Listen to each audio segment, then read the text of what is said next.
ଆଜ୍ଞା ନୂଆ ଘର ନୂଆ କଟକ ଆଜି ପ୍ରତିଷ୍ଠା କରୁଛନ୍ତି ପୂଜା କରୁଛନ୍ତି କଣ ରହିବ କେମିତି ରହିଲା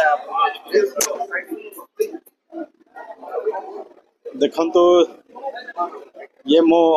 नुआ क्वार्टर पाइला परे निश्चय आमर विधि विधान अच्छी जेकोसी नुआ जगह को गले तार पूजा विधि को सब करा जाए आ मोर काली पूजा होती आज गृह प्रवेश कार्यक्रम रही आज गृह प्रवेश कार्यक्रम रे आज समस्ते अतिथिगण भी समस्ते आसुंच विधायक सांसद आमर प्रिय मुख्यमंत्री भी आसवे एवं से माने निश्चय समस्त प्रसाद आयोजन करा समस्त शुभ दृष्टि पड़ू जहाँफल आम विभाग भी उन्नति हो आमको भी भगवान शक्ति दिंतु कि आगामी दिन में आम आम विभाग कार्य किपरि भाव आम सुरुखुरी रे चलेगा आम विभाग केमती उन्नति हो पार आम ठीक सेवा केमती दे पार जहाँफल ओडिशा रे शिक्षा क्षेत्र में केमती उन्नति आसीपर केवल मात्र से आम समस्त निश्चय बड़ लोकंर आशीर्वाद चाहिए ये शुभ दिन रे एवं समस्त सहयोग कामना करी आम आग को बढ़े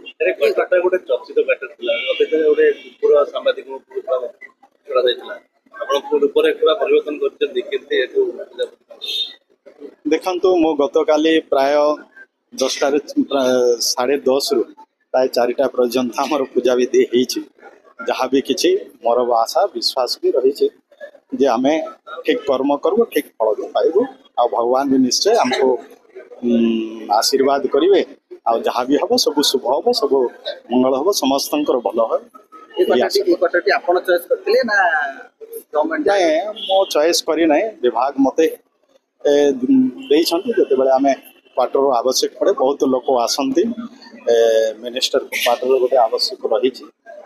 बाहर भी लोक आसती रुहती कि आम बसवाई लोकंर ग्रीवांश शुणापी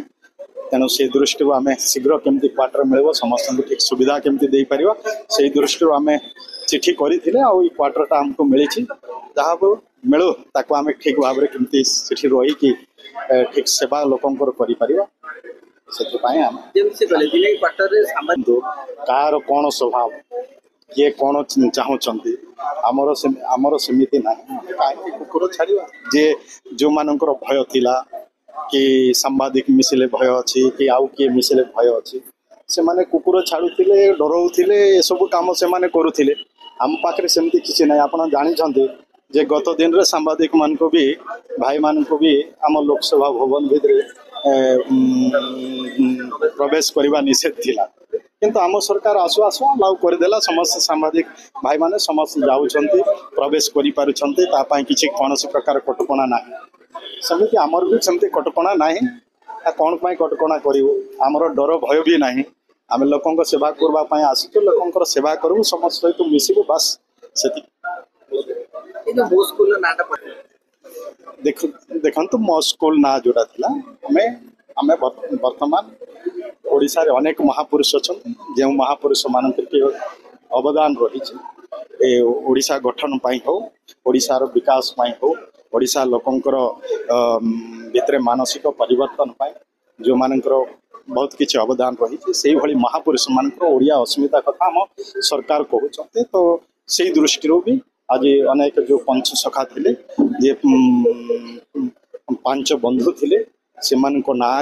आज पंच सखा सेतु ये जो शिक्षा सेतु जो नामकरण करा आम स्कूल को से उद्देश्य करा निश्चय आज तो शिक्षार विकास पाई